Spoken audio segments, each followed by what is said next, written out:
cover this up with some sheet moss. And if you haven't worked with the sheet moss, it's a great product. It's got a sticky back, and you just estimate your size. It doesn't have to be precise, and then cut that off. Let's see.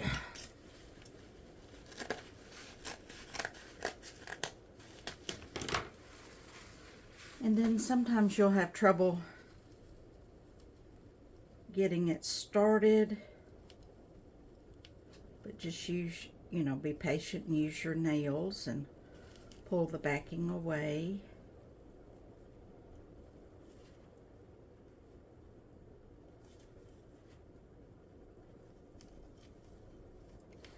And if I can't get it in one spot, I just move to another.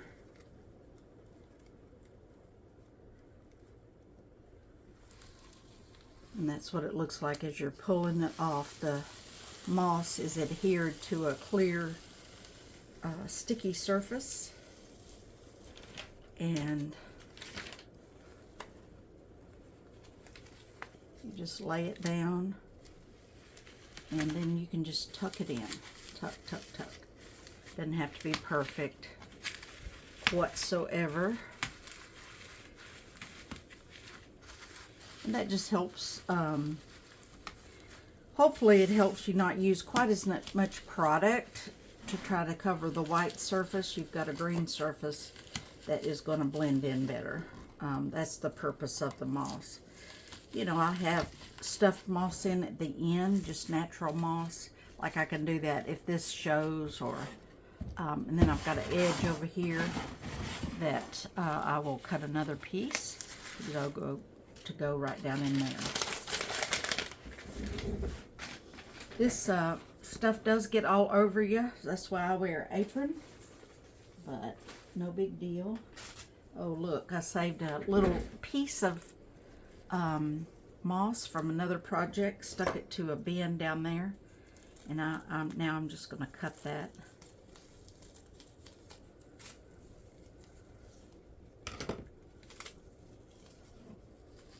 And just piece this together. Not looking for perfection, just a little coverage.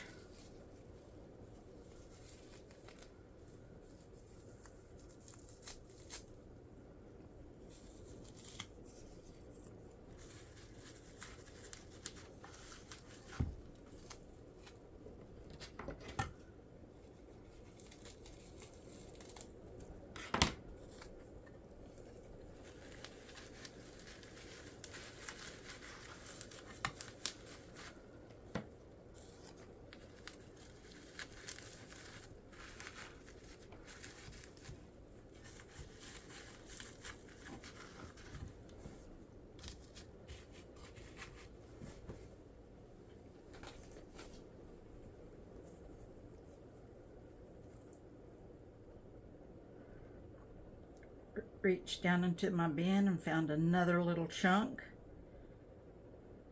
that I saved. It's still got the backing on it, so I'll peel that off, and voila, it goes right there. And then I'll just use extra pieces of moss that will fall off and just stuff it down in there for coverage. All right, that's pretty perfect.